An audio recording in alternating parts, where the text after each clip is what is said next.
Just ahead on CTV News. The county council passes dozens of new bills. I'm Katara Jones. I'll tell you about some of them coming up on CTV News. Prince George's County Police Department is continuing their 8-month manhunt for this man wanted in connection for a murder back in March. I'm Bryce Parker. We'll have more coming up on CTV News. Plus, Simon Buggs brings us your Wednesday sports page. These stories and more on CTV News starting now.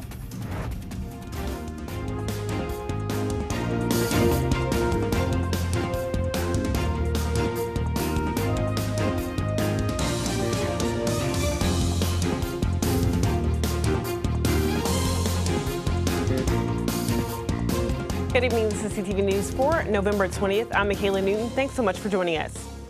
And topping our news tonight, the County Council held its final council session yesterday. The body passed numerous bills that will have an impact on the lives of everyday residents. CTV's Katara Jones is outside the Wayne K. Curry Administration Building with more. That's right. The final day of the County Council's legislative session yesterday proved to be a big day for the council. The body passed 37 bills and adopted 14 resolutions. One of the measures that was passed was a bit controversial, and it was CB 98, which focused on abandoning shopping carts in the county. The new law will now require retailers with more than 20 shopping carts to take steps to keep the carts on their property and to clearly label the carts. If retailers do not comply, they will get hit with a $2,000 fine daily. The county will start issuing those fines beginning next June. Another bill that the council passed was CB 84, which relates to stop sign cameras near school zones. The new law will allow the county to install stop sign monitoring systems in school zones. The county will also be able to issue citations to drivers who do not fully stop at the stop signs. The council also passed Council Bill 86, which will address the issues of abandoned vehicles in the county. The new law will increase the fine of illegally abandoning cars from $50 to $500. The law also increases the fines for tow truck companies who are not licensed and are dumping the cars on streets throughout the county to now $5,000. Katara Jones, CTV News. All right, Katara, thanks so much for those developments. And we now know the name of the pedestrian who died in a fatal hit and run in Temple Hills. 37-year-old Portia Newton was found suffering in the roadway after the white work van that you can see right there on your screen hit her. Now, police believe the van is either a GMC Savannah or a Chevy Express. And the crash happened on St. Barnabas Road. Newton was pronounced dead on the scene, but anyone with information on this case is asked to call 301-731-4422. And Prince George's County Police Department's homicide unit is in Capitol Heights today looking for answers in a homicide that took place 8 months ago. CTV's Bryce Parker has more. We are here at Walker Mills Square Shopping Center where the Prince George's County Police Department's homicide unit is canvassing the area looking for 23-year-old Raheem Hawkins Bozeman, who is wanted in connection for a first-degree murder that occurred in this area back in March. If you do know where he's at, or maybe didn't know he was wanted for murder, hopefully today you do know. On March 17th, 27-year-old Jessica Somerville walked into a store to get something to eat with her friends. But after being approached by Raheem Hawkins Bozeman, her and her friends left the store. But Hawkins Bozeman followed them into the parking lot, where he then shot and killed her. Jessica did nothing wrong in this incident to deserve what happened to her that day. All she was doing was trying to get something to eat with her friends and leave at the first sign of trouble. Although the police were able to identify the suspect within the first 48 hours, finding the suspect has led to an 8-month manhunt, and Lieutenant Goudreau believes he has received help avoiding authorities. My personal experience, I would say that he has had help from people, whether it be friends, whether it be family, potentially fled the area, but we know people return home. People return to what they know. It's been 8 months at this point. Maybe he feels safe enough to come back. The crime took place on the 5800 block of Silver Hill Road, but with community assistance, police have uncovered that this is an area where Hawkins Bozeman frequented, canvassing the area today to let the community know that they have not given up. We want to remind the community that we haven't forgotten. This case may have faded away from headlines, but it hasn't faded away from the detectives who've worked it, from the family who lost their loved one senselessly. You know, we're out here to put his picture on the news today again and let people know that we're searching for him and we won't stop searching for him. In Capitol Heights, I'm Bryce Parker, CTV News. Now, police say that Hawkins Bozeman should be considered armed and dangerous, and because 8 months have passed, consider changes in appearance like tattoos and facial hair when referencing if you may have or do run into the suspect. Meanwhile, for supporters of the Washington Commanders making their way back to D.C., your dreams just got one step closer. A bill that would transfer the land that RFK Stadium sits on from the federal government to the district advanced yesterday after the Senate Energy and Natural Resources Committee voted 17-2. The bill still needs full Senate approval for it to become official law. And the bill already passed in the House of Representatives this past February, but with all of Maryland's representatives either voting against or abstaining on the legislation. And a big win for Maryland's treasured Chesapeake Bay, Senator Chris Van Hollen and Congressman John Sarbanes are celebrating a major milestone in their push to create the Chesapeake National Recreation Area. The Senate Energy and Natural Resources Committee has unanimously approved their bipartisan bill to bring iconic bay sites under the National Park Service. The plan promises more federal support for environmental conservation, expanded public access, and a boost for regional economic growth. The bill now heads to the Senate floor for consideration. And disability advocates rallied outside the State House in Annapolis yesterday. Organizers say new state documentation requirements for residents who receive self-directed care will make things more difficult for disabled people and their caretakers. Now, affected families say they were notified last month via email about new reporting requirements and that they are overwhelmed by the changes, which are scheduled to take effect tomorrow. At issue are the state's oversight of Medicaid waivers that allow people to receive a wide variety of services. And you're watching CTV News. I'm Michaela Newton. Still to come, the Coalition for African Americans in the Performing Arts is gearing up for their upcoming festival, and they gave me a sneak peek of the upcoming performance. Stay tuned. You've worked hard. Long days. Year after year. Decade after decade. You've seen a lot of things, enjoyed the good times, and weathered the tough times. You've earned a life that you can call your own, alongside the people you love the most. Retirement worries shouldn't get in the way. But many Americans like you are finding that retiring on a fixed income is harder than they expected. Fortunately, there are thousands of benefits programs that can help. Visit benefitscheckup.org to see if you're among the millions of people eligible for thousands of dollars in benefits to help you age well, so you can focus on what's really important. Benefits Checkup. You've earned this. We all inherit things from our parents. Maybe it's your mom's smile or your dad's eyes. But what if you could inherit something more serious, even deadly? Our mom was diagnosed with lung cancer over 20 years ago. Thankfully, she's doing well, but she wasn't the only one in our family to be diagnosed with lung cancer. Our great aunt and uncle, our grandmother, and our great grandfather were all diagnosed with lung cancer too. Unlike breast or colon cancer, the inherited risk for lung cancer hasn't been well researched. The Inherit study aims to change that. This landmark study seeks to better understand the genetic risk of lung cancer. We joined Inherit to help uncover its origins and families and to improve screening and treatment. Participation is easy, it can be done from home and takes very little time. For more information, please go to goto.org/inherit today.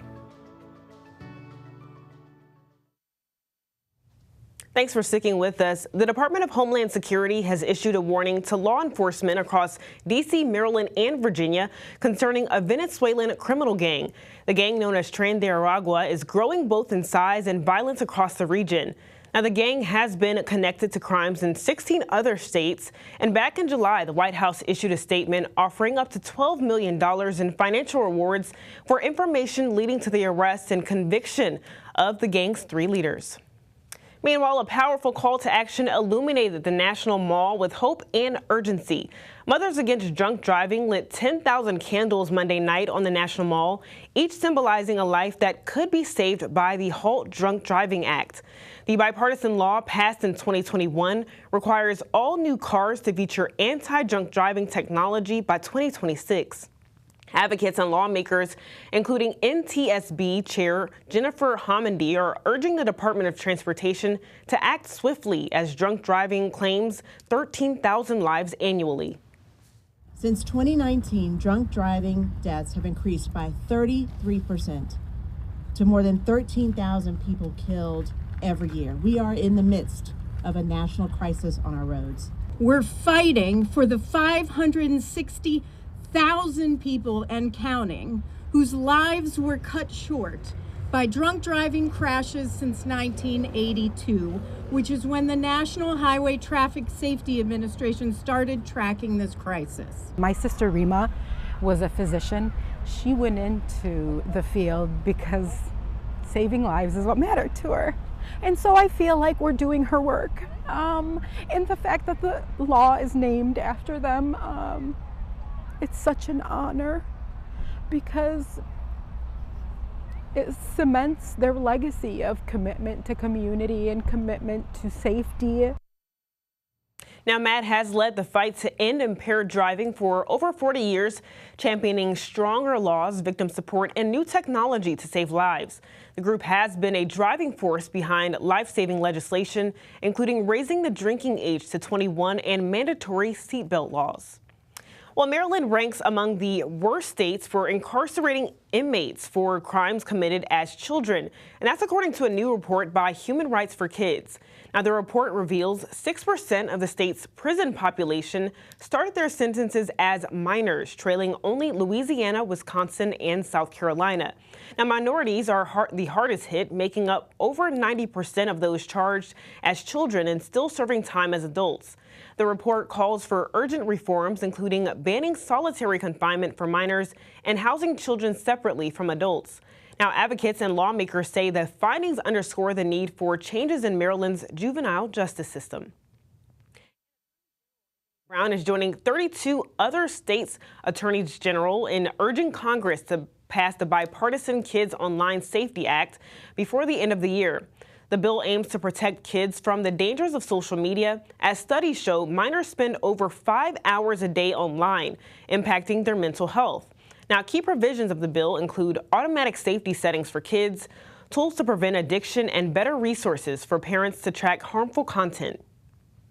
And the Coalition for African Americans in the Performing Arts is hosting a powerful celebration of music and unity. The Mine Eyes Festival of Choirs offers a much-needed theme of reconciliation and healing through song. Take a look. Lord, I feel your presence. I hear your voice so clear. It's an honor. Coalitions of African Americans in the Performing Arts, we are under that umbrella. And you see I'm wearing my shirt, the 60+ Arts Program, that stands for Active, Talented, Retired Seniors. So although we look quite young, we're all at least 60. And currently all women. The Mine Eyes Festival of Choirs is set to take place at Prince George's Community College. A stirring concert that blends music with a message of justice, just days after one of the most contentious elections in American history. I've been working with this choir for 2 years. I'm just waiting. I'm excited. Anytime we can perform and, go out in public and show what we do, I'm excited about the whole thrill of the event. The event is inspired by Julia Ward Howe's 1861 anthem, Battle Hymn of the Republic, a song that became a rallying cry for justice during the Civil War. Most singers in the Kappa Choir say it's a great way to fill their time.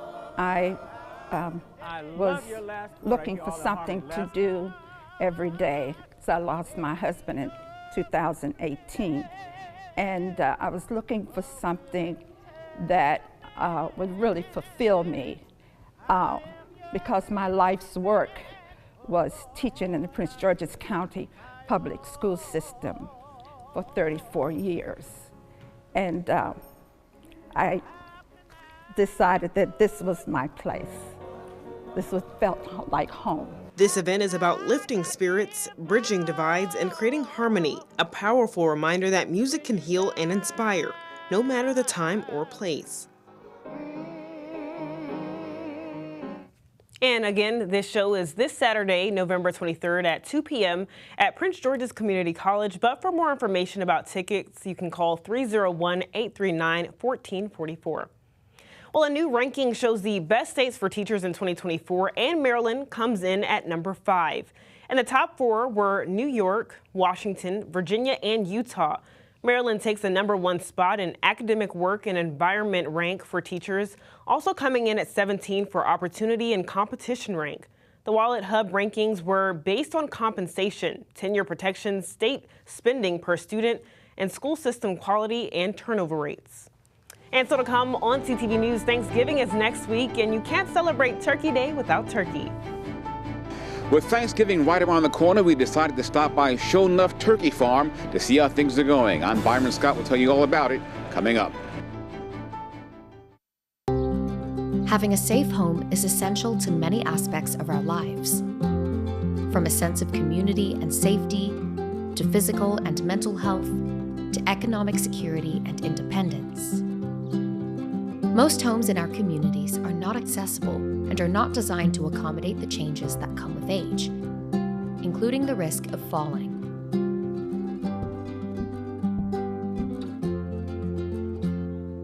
The Older Adults Home Modification Program helps reduce the risk of falls, improves safety, and increases accessibility and independence. Through this program, Rebuilding Together works with older adults to provide no-cost preventative home repairs, so our neighbors can safely age in place in the homes and communities they love. To learn more, visit rebuildingtogether.org/safeathome. I'm Leslie, Chief Marketing Officer of Guns. We've never met, but I'm already in your head. My company manufactures guns, and I manufacture your manhood. I make men like you feel big and strong by selling you bigger guns and even bigger lies. And if motivating you doesn't work, I'll just scare you into buying one. Be a man. Take control. Protect your family from those people. I got plenty of tricks up my sleeve. From the personal experiences that shaped you to the accomplishments that shaped the world, every moment of a veteran's service is meaningful. At the Library of Congress Veterans History Project, we ensure those moments are never forgotten. For 25 years, the collection has made the experiences of U.S. military veterans accessible to all. Veterans, now is the time to share your story and make our history more complete. To submit your stories, photographs, and documents, visit loc.gov/vets today. Welcome back. With Thanksgiving right around the corner, many people are picking up what they'll need for the big feast. And for many, that includes the turkey. And for those looking for local and fresh food, there are many poultry farmers that sell directly to the public. Byron Scott stopped by one farm that's been raising turkeys for decades. As the chart indicates, there are many types of turkeys. There's the Narragansett turkey, the bourbon red turkey, there's the Spanish black, and the Beltsville small white. It was developed at the Beltsville Agricultural Research Center in 1934. But at Show Enough Turkey Farm in Fulton, they raise a breed known as the white hybrid converter. And the reason we use that breed is its efficiency in growing, as well as it's a white bird, so there's not as much pigment in the skin when you take the feathers out. Show Enough has been raising turkeys since 1938. This year's flock, which is amassed to 20,000 birds, began arriving during the summer months. We get different batches throughout the summer that allows us to have the different sizes at Thanksgiving. And then those birds, well, once they get here, they're 1 day old when they get here. They're hatched, they're brought here in a truck. We unload them in the barns. The barns are set to about 98 degrees and about 98% humidity, almost like a very large incubator. In that time, we're checking the birds constantly. The first day, it's probably every hour. We had a batch this year that was a little difficult to manage. It was every 10 minutes we were going through them, just to make sure that they were doing okay. The big selling season for turkey farms runs from Thanksgiving to Christmas. People have been picking up this past week. We stopped over and had a little lunch over there and then came here. For Julie Bobrow, coming to Show Enough is becoming a tradition. In fact, we spoke with Julie and her husband last year. We're going to go in there and pick up a couple turkeys, actually. 2 turkeys and 2 packages of turkey wings, I believe. We come here every year for turkey and turkey parts to make turkey gravy. So today we're picking up turkey wings for the gravy and smoked turkey breast.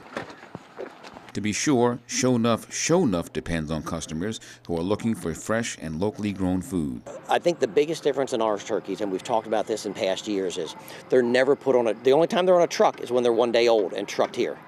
Other than that, they walk from any barn here on the grounds to our processing facility. So there's not that stress of caging them and uncaging them. The big steady stream of customers is expected next week. So why a Show Enough turkey above other turkeys? Because it's the best.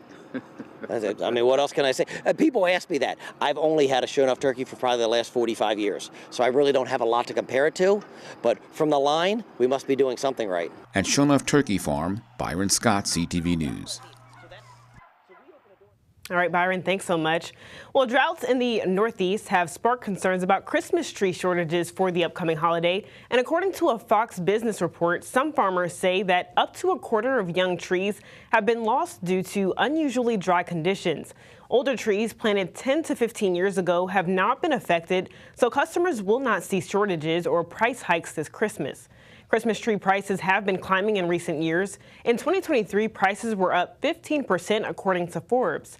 And the impact of this year's drought may be felt in about 5 to 6 years. And it's time for our Metro Minute. 2 new 10-story apartment buildings are coming to College Park as part of the University of Maryland's broader goal to turn the city into a top college town. The new student housing would include more than 2,000 beds in 601 units.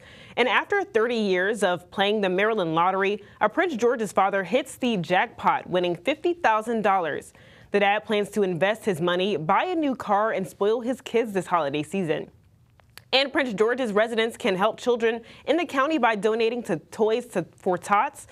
The Bowie Police Department is accepting new and unwrapped toys now through December 13th at the Police Department, Bowie City Hall, and the Bowie Senior Center.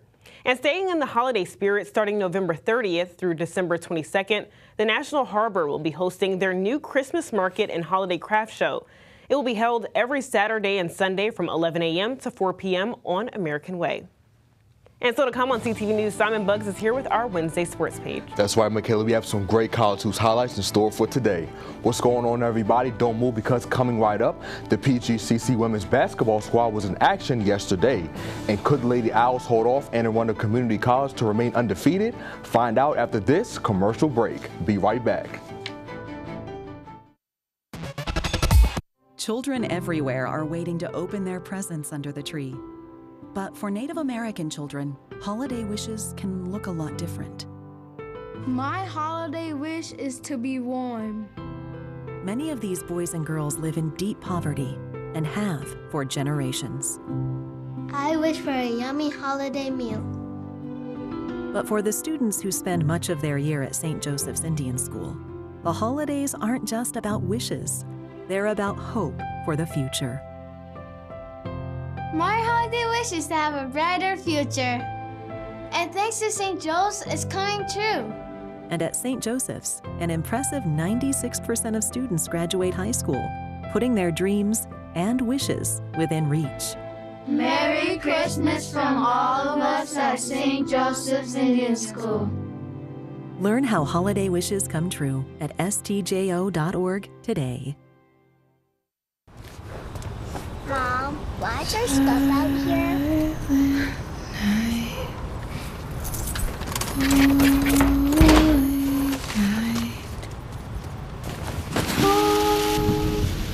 Let's go.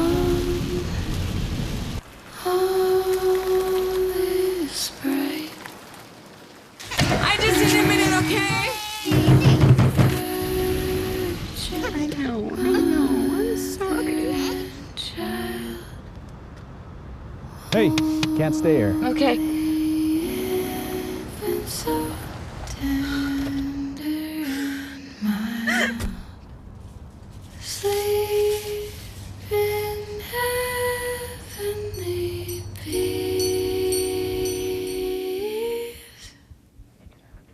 sleep in heavenly peace.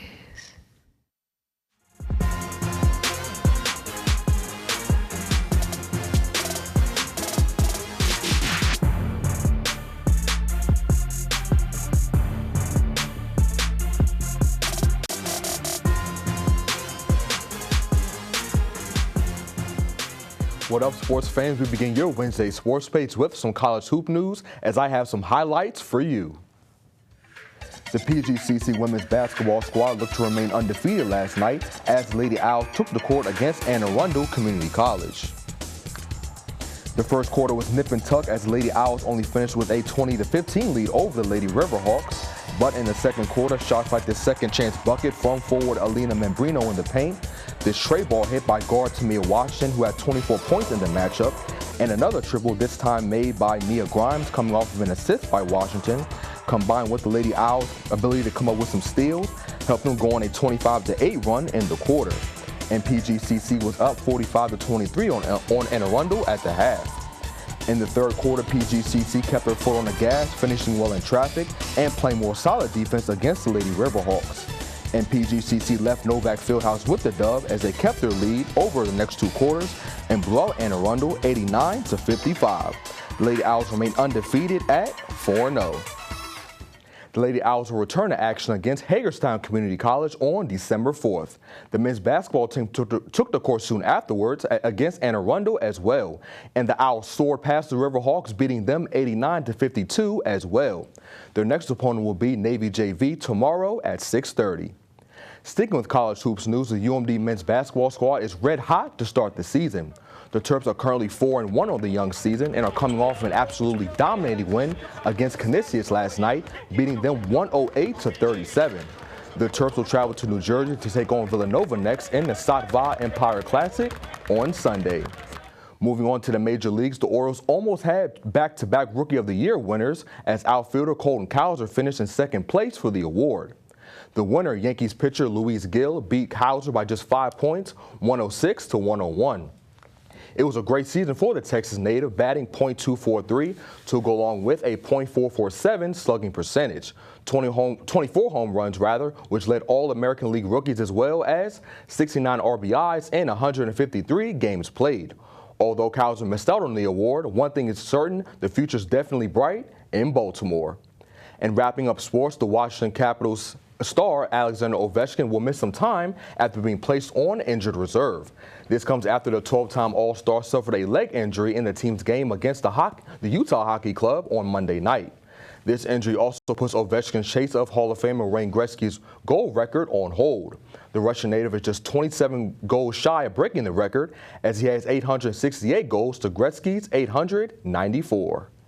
All right, Simon, thanks so much. Of course. And before we go, let's get a look at our 3-day weather forecast. Tonight, showers and thunderstorms are expected until 4 a.m. Tomorrow, it's going to be cloudy with a high of 51. Friday, we'll have a high of 48, and we have a chance of rain and snow in the morning. Saturday will be partly sunny with a high of 54 and a low of 39. And for our community calendar, tomorrow night, the Thomas G. Pullen K-8 Arts Academy will be performing Willy Wonka Jr. based on the book Charlie and the Chocolate Factory. This time, the story of the world-famous Candyman and his quest to find an heir is a golden ticket adventure. This performance will be held at the Bowie Center for the Performing Arts at 7 p.m. But for more information on tickets, visit bowiecenter.org/events. And that's all the time we have for CTV News. Thanks so much for joining us. We'll see you again tomorrow. Good night, everybody.